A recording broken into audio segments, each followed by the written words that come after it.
आप में से कितने लोग यीशु मसीह में विश्वास करते हैं?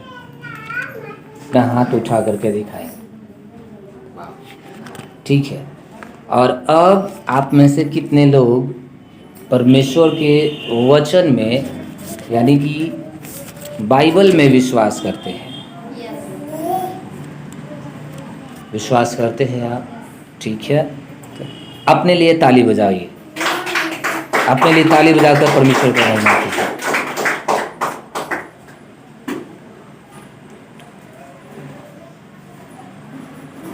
तो यदि आप यीशु मसीह में विश्वास करते हैं और उनके वचन में विश्वास करते हैं तो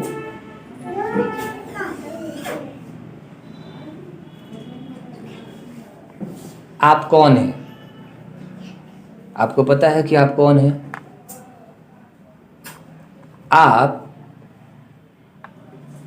अगर यीशु मसीह में और उनके वचन में विश्वास करते हैं तब आप परमेश्वर के अपनी प्रजा हैं, परमेश्वर के अपने लोग हैं, परमेश्वर का बेटा और परमेश्वर की बेटी है।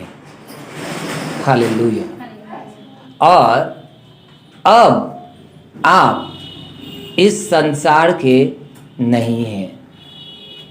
यदि आप यीशु मसीह में विश्वास करते हैं, यीशु मसीह आपका प्रभु है, यीशु मसीह ने आपके लिए अपना जान दिया है, यीशु मसीह मरे हुओं में से जिंदा हो उठा है और परमेश्वर पिता के दाहिने हाथ बैठा है और वहाँ से वो वापस आएंगे हम सभी को जो विश्वास में और आशा में हैं उन सबको लेकर जाने के लिए और एक बार सब लोगों को न्याय करने के लिए। वे सब लोग यीशु मसीह के खून से धोए जाकर शुद्ध किए गए हैं और पवित्र किए गए। आपको परमेश्वर ने यीशु मसीह के लहू से धोया है, शुद्ध किया है। उन पापों से, उन श्रापों से जो आपकी जिंदगी में था, आपके आत्मा को। इसलिए ध्यान से समझ लीजिए इस बात को कि आप जो परमेश्वर के नज़दीक आ पाए हैं, इसका एक सबसे बड़ा कारण ये है कि परमेश्वर ने आपके ऊपर अनुग्रह किया है और उन्होंने आपके हृदय को बदला है, आपके मन को बदला है कि आप यीशु मसीह में विश्वास कर पाएं और उनके वचन में। इसलिए आप इस दुनिया के नहीं हैं, अब आप इस संसार के नहीं हैं और अब आप परमेश्वर के घर के अपने लोग हैं, परमेश्वर के बेटे और परमेश्वर की बेटी, परमेश्वर का अपना प्रजा, पवित्र प्रजा जो यीशु मसीह के लहू से धोया गया है, जिसमें कोई दाग और धब्बा नहीं है। ये आपके आत्मा के बारे में बताया जाता है बाइबल ऐसा। यही कारण है कि यीशु मसीह में जो विश्वास करेगा वो नरक नहीं जाएगा, वो सीधा प्रभु के पास जाएगा, स्वर्ग के राज्य में। हालेलुया।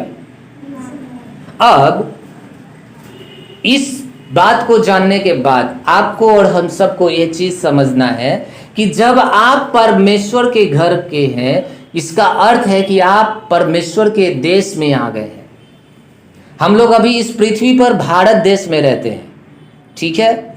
भारत देश में लगभग 125 करोड़ लोग, 135 अब हो गया, 135 करोड़ लोग इस भारत देश में रह रहे हैं और हमारे देश का नाम भारत है जिसमें हम रह रहे हैं। लेकिन नया जन्म पाने के बाद, यीशु मसीह को प्रभु अपना बनाने के बाद, अब आप जैसे इस भारत देश के रहने वाले थे वैसे ही अब आप एक स्वर्गीय देश के बन गए और उस स्वर्गीय देश का नाम है सियोन देश। उस स्वर्गीय देश का नाम है सियोन देश। और जैसे हम भारत देश में जीते हैं तो हमको भारत सरकार का नियम मानना पड़ता है, भारत सरकार का नियम मानना पड़ता है, तब हम जाकर के इस भारत देश में सुख चैन और शांति से रह सकेंगे।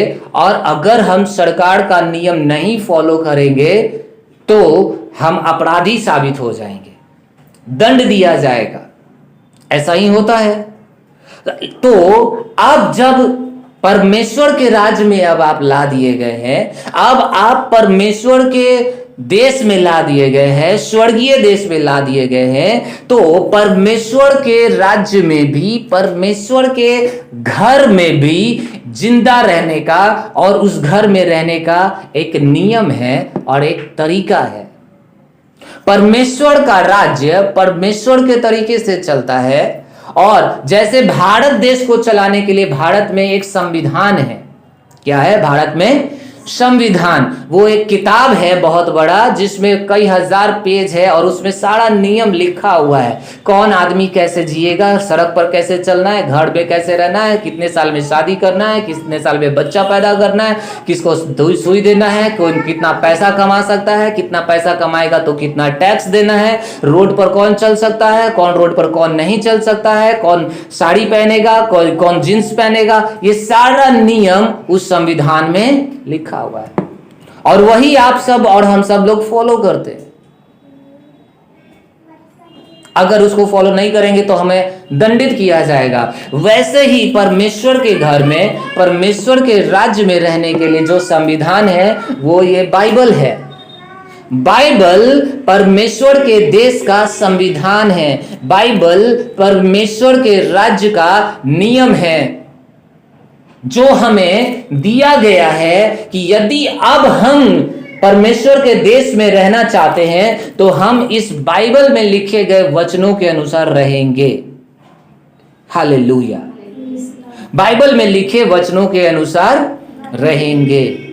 और जो व्यक्ति बाइबल में लिखे वचनों का आदर करता है, जो व्यक्ति परमेश्वर के वचन का आदर करता है, वही व्यक्ति है जो परमेश्वर से इनाम पाता है, प्रशंसा पाता है। आप सुने होंगे कि जब हम एक देश में रहते हैं तो हमारे फौजी लोग जो बॉर्डर पर रहते हैं, लड़ाई लड़ते हैं, जब वो एक अच्छा काम करते हैं तो उनको देश का सरकार उनको सम्मानित करता है। बिल्कुल वैसे ही आप जब परमेश्वर के राज्य में हैं और जब आप परमेश्वर के राज्य में अच्छा काम करेंगे तो आप भी जब परमेश्वर के पास पहुंचेंगे, परमेश्वर आपका भी सम्मान करेगा। Praise the Lord. ये बिल्कुल ही, ये दुनिया जो है ये परमेश्वर के ही तरीके पर चल रहा है और हम लोग सोचते हैं कि यही दुनिया सबसे ज्यादा हमारे लिए इंपॉर्टेंट है। नहीं, ये संसार जो है परमेश्वर का देखा देखी कर रहा है, ना कि परमेश्वर संसार का देखा देखी कर रहा है। इसलिए एक विश्वासी को इस बाइबल के अनुसार जिंदगी जीना जरूरी है, ताकि वो जब परमेश्वर के सामने खड़ा हो तो वो निर्दोष रह सके, निष्कलंक रह सके और परमेश्वर से आदर और परमेश्वर से महिमा पा सके। हालेलुया। और हमारा यह कर्तव्य है, यही वजह है कि हम सबको चर्च में होने की जरूरत है, ताकि हमें यह संविधान सिखाया जा सके, हमें परमेश्वर का सही वचन सिखाया जा सके और हम उसमें चल सके। हालेलुया। बाइबल कहती है कि जितने परमेश्वर यहोवा का आदर करते हैं उन सबको परमेश्वर एक दिन आदर करेगा। और जो लोग परमेश्वर यहोवा से लजाते हैं, उनकी बातों से लजाते हैं, परमेश्वर यहोवा भी उनसे एक दिन लजाएगा। हालेलुया। तो बाइबल एक बहुत जरूरी चीज है यदि हम यीशु मसीह में विश्वास करते हैं, और इसका एक एक बात हम लोगों को आशीष देने के लिए है। तो चलिए, अभी जो हम आपसे पूछने वाले हैं, ये मानो ऐसा है जैसे परमेश्वर आपसे पूछ रहा। हालेलुया।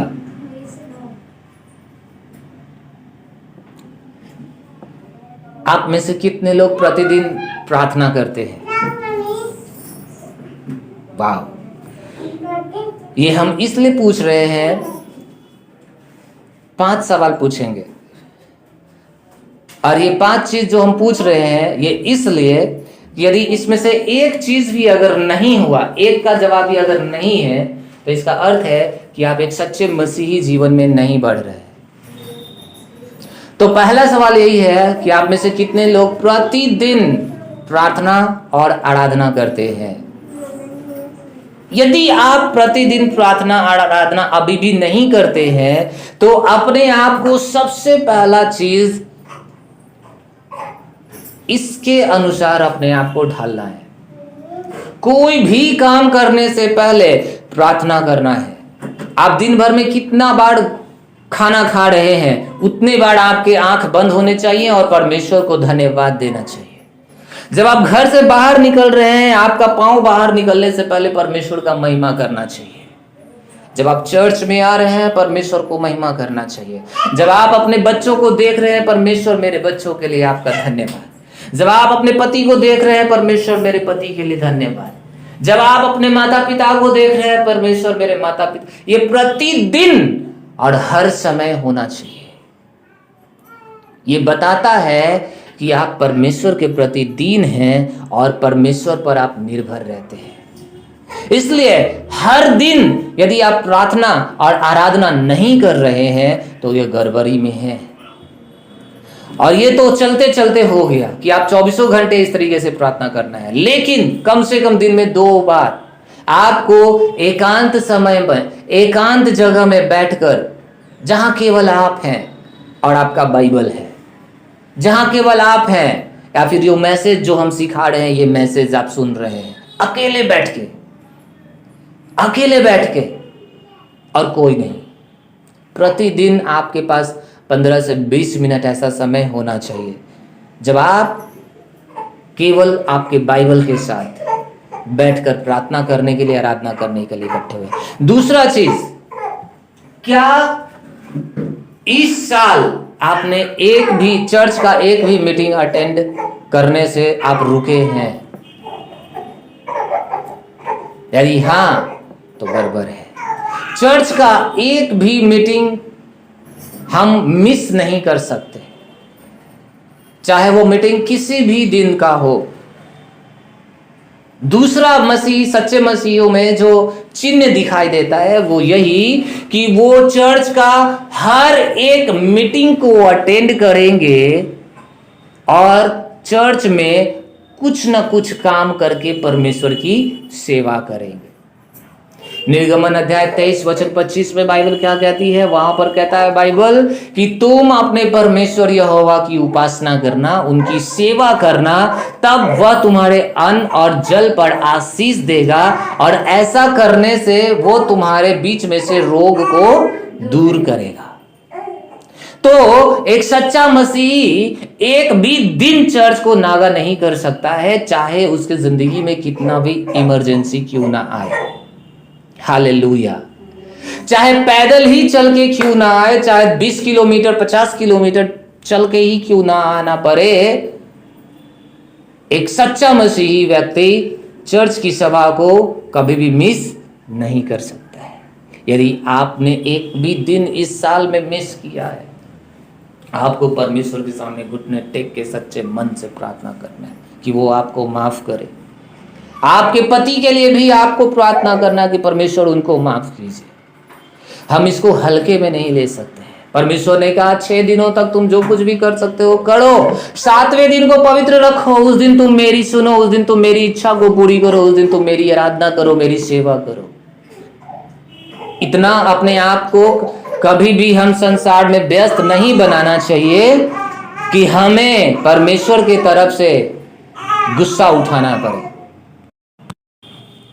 जो लोग चर्च आने के लिए छुट्टी नहीं लेते हैं, उन लोगों को बीमार होकर के छुट्टी लेना पड़ जाता है। हम ऐसे बहुतों को जानते हैं। जो लोग चर्च आने के लिए बहानेबाजी करते हैं, उन लोगों को परमेश्वर और सही में वैसा ही बहाना दे देता है। इसलिए कभी भी एक सच्चा मसीही कभी भी चर्च के सभा को इग्नोर नहीं कर सकता। एक सच्चा मसीही पश्चाताप करेगा अगर गलती से अगर उसको चर्च मिस हो जाए। ये ना कि छोटा सा पानी पड़ा तो हम चर्च नहीं गए। केवल एक सेकंड के लिए सोचिए कि आपके घर में किसी का शादी है और पानी 4-7 दिन से पानी बरस रहा है धड़ल्ले से, आप क्या करेंगे? शादी कैंसिल करवा देंगे? नहीं करवा सकते हैं आप शादी कैंसिल। आप उपाय कर लेंगे कि पानी अगर बरस रहा है तो पानी पड़ते हुए में हम शादी कर लें। ठंड, अगर शादी के दिन में ही ठंड पड़ रहा है, एकदम 1 डिग्री पर पहुंच गया है मौसम और एकदम कपकपा रहा है और वैसे ही में अब बेटी का शादी लग गया है, कैंसिल करवा देंगे? नहीं कैंसिल करवा सकते। जरा सोच के देखिए कि रात को 12 बजे अचानक आपके पेट में दर्द उठता है और आप उस समय डॉक्टर का दरवाजा नहीं खटखटाएंगे कि आप इंतजार करेंगे कि ना कल होगा तब हम जाएंगे? खटखटाएंगे। हम साधारण कामों को इतना ज्यादा महत्व देते हैं। हम जो समझाना चाह रहे हैं आपको वो यही, हम साधारण काम को इतना ज्यादा महत्व देते हैं और चर्च के काम को, चर्च में होना हम महत्व नहीं देते। इसी बात का फायदा शैतान उठाता है, इसी बात का। इसलिए एक सच्चा मसीही जानता है कि हम कुछ भी हो जाए हम चर्च की सभा को मिस नहीं कर सकते। हालेलुया। दूसरा, क्या आप ऐसे हैं कि आप चर्च की एक भी सभा को मिस ना करें? यदि ऐसा नहीं है, आपको इसके लिए प्रार्थना करना है, आपको अपना मन इस पर लगाना है, अपने पति के लिए प्रार्थना करना है। आप इसको साधारण से जाते हुए नहीं छोड़ सकते कि बहुत काम है इसलिए चले गए। नहीं, वो काम शैतान दे दिया है। जो काम, ध्यान से सुनिए मेरा बात, जो काम परमेश्वर की आज्ञा का उल्लंघन करवाता है, समझ रहे इसको? जो काम परमेश्वर की आज्ञा का उल्लंघन करवाता है वो परमेश्वर से नहीं है, वो शैतान से है और वो एक ना एक दिन आपको नुकसान देगा। हम ऐसे कईयों को जानते हैं, वो कहते हैं सर हम बहुत विश्वास करते हैं यीशु मसीह में लेकिन हम चर्च नहीं आ पाते, हम कितना भी कोशिश करते हैं, हम 6 दिन तक बहुत मन बना के रहते हैं और जब संडे आता है तो मन ही नहीं करता। ये सब झूठा बहाना है। कुछ कहते हैं, कुछ कहते हैं, कुछ कहते हैं, कुछ, ये सब बहाना है और हर एक बहानेबाजी के लिए एक दंड है। जब लोग सही मन से परमेश्वर के घर में नहीं आते हैं तब उनके ऊपर परमेश्वर का गुस्सा पड़ता है। समझ रहे हैं आप? तीसरा चीज, क्या आपने अपना दशमांश और अपना बीज परमेश्वर को दिया? आपका दशमांश, आपका बीज चर्च में आया? अपने आप से पूछिए कि यदि, समझिए इसको कि यीशु मसीह आपसे खड़ा है, आपके सामने खड़ा है। लूका अध्याय 8 वचन 1 से 3 में बाइबल कहती है कि वो लोग गांव-गांव, शहर-शहर जा रहे थे और सुसमाचार का प्रचार कर रहे थे और उनके साथ कुछ महिलाएं थी। 12 चेले थे यीशु मसीह के साथ और कुछ महिलाएं थी जिनको यीशु ने दुष्ट आत्माओं से छुड़ाया था और उनकी बीमारियों को ठीक किया था। हर एक व्यक्ति जिनको परमेश्वर ने आशीष दिया था वो अब उनकी सेवकाई में उनका पार्टनर बन गए थे और बाइबल कहती है कि वो महिलाएं, वे लोग अपने धन से प्रभु की सेवा करती थी। धन से, बाइबल में हमने पढ़ा है, यीशु ने कहा कि सारे दशमांश भंडार में लेके आओ, मेरे घर में लेकर आओ ताकि मेरा घर भरा पूरा रहे और ऐसा करके मुझे परखो कि मैं तुम्हें आकाश के झरोखे खोलकर तुम्हारे ऊपर अपरंपार आशीष की वर्षा करता हूं या नहीं। ध्यान से समझिए इसको। क्या आपने अपना दशमांश समय पर चर्च में लाना सुनिश्चित किया है? क्या आपने बीज बोया है? हालेलुया। हम कहते हैं कि हम यीशु में विश्वास करते हैं, हम कहते हैं कि हम बाइबल में विश्वास करते हैं, लेकिन अगर ये छोटा 5 चीज ही में ही अगर हम विश्वास योग्य नहीं है तो परमेश्वर आपको बड़ी चीजों में विश्वास योग्य कैसे बना पाएगा? हालेलुया। क्या ये बाइबल में नहीं लिखा है कि 10.5 भंडार में लेकर आओ? क्या ये नहीं लिखा है कि ये वो सब लोग अपने धन से यीशु की सेवा कर रहे थे? क्यों? यीशु मसीह को पैसों का जरूरत था? नहीं, लेकिन जो काम वो कर रहा था उसमें उन लोगों की वफादारी जो उनके द्वारा आशीष पाए थे। क्या आप चर्च के द्वारा आशीष नहीं हो पाए हैं? क्या परमेश्वर जो वचन मैं सिखा रहा हूं इसने आपको आशा नहीं दिया? क्या इस वचन ने आपको प्रभु के नजदीक नहीं लाया? क्या इस वचन ने आपको नहीं संभाला? क्या इस वचन ने आपको आशीषित नहीं किया? क्या चर्च के द्वारा, क्या मसीह के द्वारा आप आशीषित नहीं हुए? यदि हुए तो आपकी सेवकाई कहां है? अन्य लोगों तक हम लोगों को सुसमाचार लेकर जाने के लिए परमेश्वर हम पर भरोसा करता है, इसलिए वो चाहता है कि तुम दशमांश दो और मैं तुमको आशीष दूंगा आकाश खोल के, ताकि लोग देखें कि तुम्हारा परमेश्वर कितना महान है। हालेलुया। ये तीसरा चीज बाइबल कहती है कि जैसे तुम प्रेम में, वचन में और आज्ञाकारिता में बढ़ते हो, वैसे ही तुम भेंट के कामों में, देने के कामों में भी बढ़ते जाओ। ये बहुत बड़ा इशू नहीं है, ये अविश्वास है। ध्यान दीजिए, आप परमेश्वर के वचन को ना मानते हैं, इसका मतलब है कि आप शैतान में विश्वास करते हैं, क्योंकि केवल वही है जो परमेश्वर के वचन का विरोधी है। जितने परमेश्वर को मानते हैं वो उसके वचन को मानते हैं। एक वचन हम आप सबको दिखाना चाहते हैं, यिर्मयाह का किताब अध्याय 5।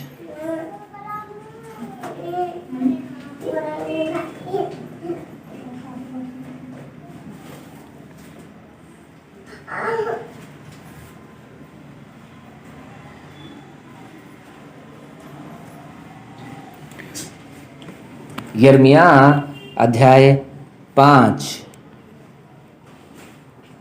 यही वजह है जो मलाकी के किताब में कहता है, क्या मनुष्य परमेश्वर को ठग सकता है? क्या मनुष्य परमेश्वर को धोखा दे सकता है? यहाँ पर आप साफ कहता है, इस प्रजा का हठीला और बलवा करने वाला मन है, इन्होंने बलवा किया और दूर हो गए।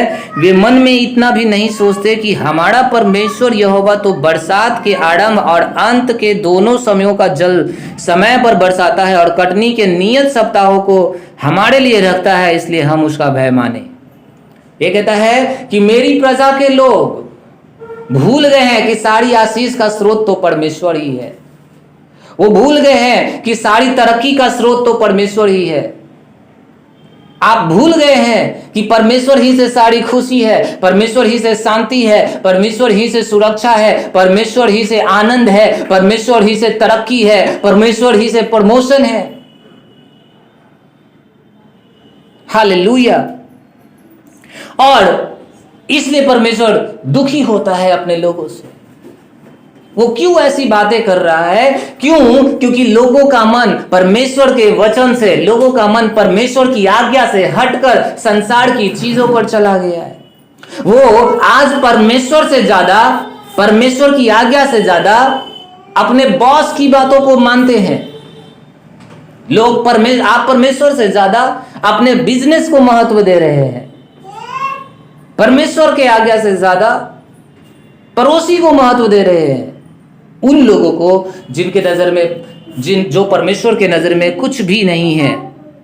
इसलिए 25वां अध्याय कहता है, परंतु तुम्हारे अधर्म ही के काम के कारण आशीषें रुक गई है। किसके अधर्म के कारण? हमारे अधर्म के कारण। कौन सा अधर्म हम करते हैं? आप तो चोरी नहीं करते, आप तो ठग नहीं है, आपने किसी का मर्डर तो नहीं किया है, फिर कौन सा अधर्म का काम है भाई जो आपकी आशीषों को रोकता है? वो अधर्म है परमेश्वर की बातों को ना मानना। आगे में हम यहाँ पर एक वचन आपको पढ़ाएंगे। यहाँ पर लिखा है 6 अध्याय का 19वां वचन लिखा है, हे पृथ्वी सुन, देख कि मैं इस जाति पर वह विपत्ति ले आऊंगा जो उनकी कल्पनाओं का फल है, क्योंकि इन्होंने मेरे वचनों पर ध्यान नहीं लगाया और मेरी शिक्षा को इन्होंने निकम्मा जाना है। वचन 19 अध्याय 6 यिर्मयाह का किताब। वो परमेश्वर कहता है कि हे पृथ्वी के लोगों सुनो, मैं उस प्रजा पर जो कहते हैं कि मैं मसीही हूं, मैं विश्वासी हूं, ऐसे लोग जो अपने आप को क्रिश्चियन कह रहे हैं लेकिन वो परमेश्वर की आज्ञा नहीं मानते हैं, वो परमेश्वर को बातों को निकम्मा जानते हैं, उन सब पर परमेश्वर कहता है मैं विपत्ति लाने पर हूं। क्यों? क्योंकि उन्होंने मेरी बात को क्या कर दिया है? टाल दिया है। ओ, हम ऐसे ही कर रहे हैं। कई लोग ऐसे ही सोचते हैं, मेरे पास पैसा नहीं है सर, हम कहां से दशमांश देंगे? क्या आपको लगता है बाइबल में परमेश्वर कहा कि जो अमीर लोग हैं वो अपना दशमांश लेकर आएंगे? वो कहता है सब लोग अपना 10वां हिस्सा लेके आओ। वो 10वां हिस्सा क्यों कहता है? इसीलिए ताकि जो गरीब है वो भी दे पाए, जो अमीर है वो भी दे पाए, जो 5,000 का कमा रहा है महीना वो भी दे पाए, जो 50,000 कमा रहा है वो भी दे पाए, जो 5 लाख कमा रहा है वो भी दे पाए, जो 5 करोड़ का कमा रहा है वो भी दे पाए। अब आप बताइए, क्या आप परमेश्वर के वचन को मानते हैं? हालेलुया। आपका दशमांश, आपका बीज, ये कहता है कि मैं उस विपत्ति को लाऊंगा जो वो अपने मन में सोचते हैं। क्यों? क्योंकि उन्होंने मेरे वचन को निकम्मा जाना है, उन्होंने मेरे वचन पर मन नहीं लगाया है। मन नहीं लगाया है, मन नहीं। अब बहुत से ऐसे ही लोग हैं जो वचन सिखाया गया, आशीष का बात जब रहता है तो हम उस पर मन लगाते हैं, और जब परमेश्वर को आज्ञा देने का बात होता है, जब परमेश्वर आज्ञा देता है तो हम उस पर मन नहीं लगाते हैं। समझ रहे हैं आप मेरा बात? ये पौलुस और सिलास, आपको पता है क्या करता, क्यों ऐसा बन गया? क्यों परमेश्वर उनको आजाद किया जेल से? क्योंकि वो जिंदगी भर परमेश्वर के आज्ञा का पालन करा, क्योंकि वो जिंदगी भर परमेश्वर के वचन पर मन लगा के रहा, इसलिए विपत्ति के समय में परमेश्वर उसके साथ खड़ा रहा। यदि आप जिंदगी भर परमेश्वर की आज्ञा का पालन नहीं करेंगे, परमेश्वर आपके विपत्ति के समय में आपके साथ खड़ा नहीं रह सकेगा, वो नहीं रह सकेगा, आप कितना भी दुहाई दें। यहां पर बाइबल बताती है ऐसे लोगों के बारे में, वो अगुओं को मना करता है। परमेश्वर कहता है कि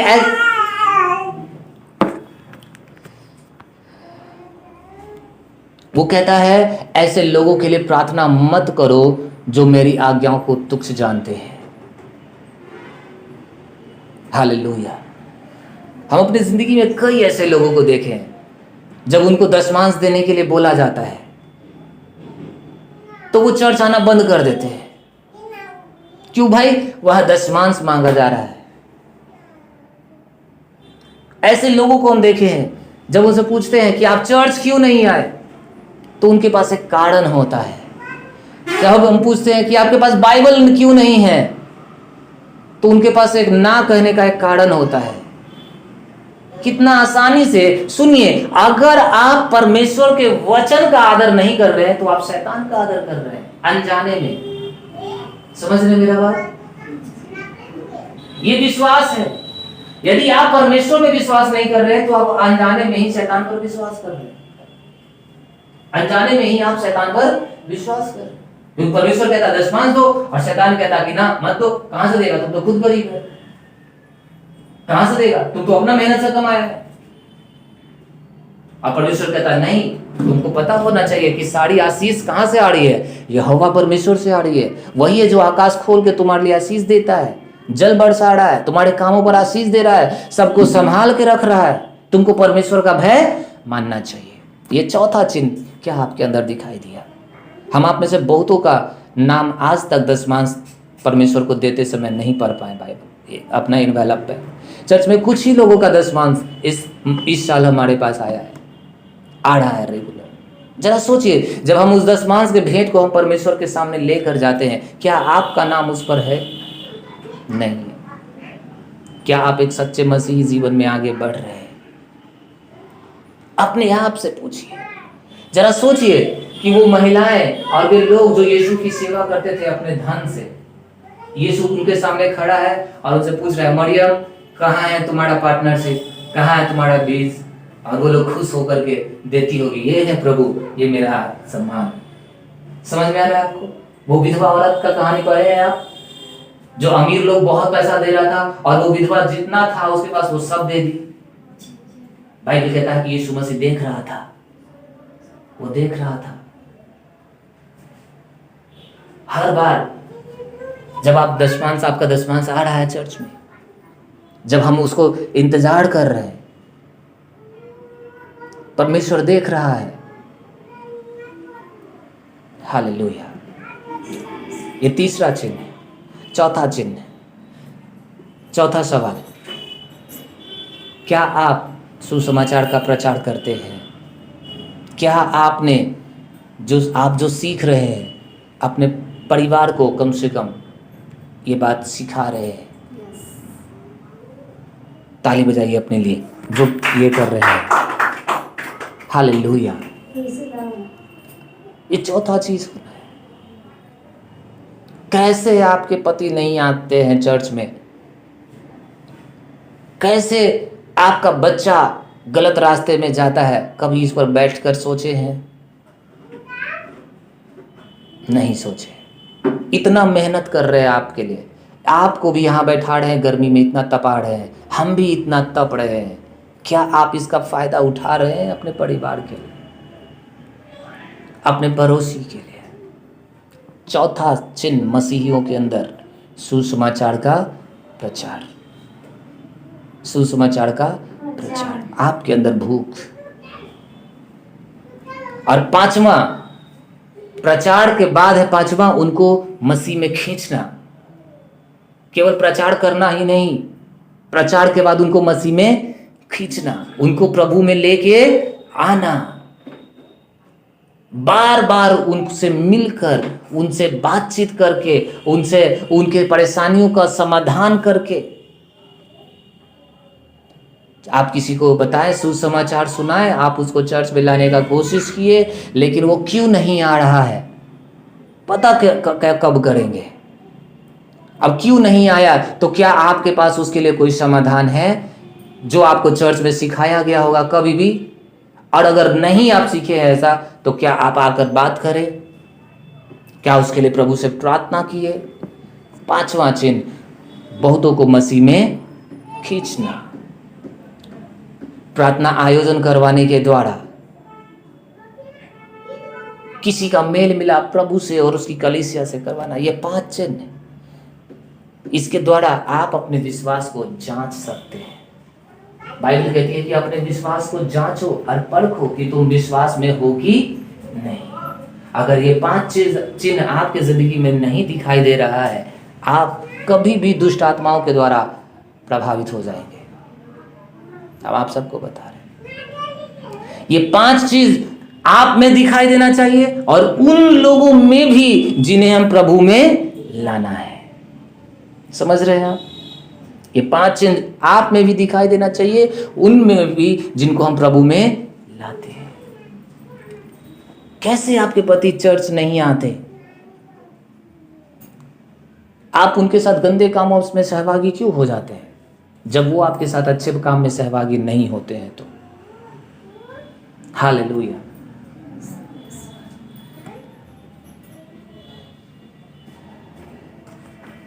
प्रेज द लॉर्ड। ये 5 चिन्ह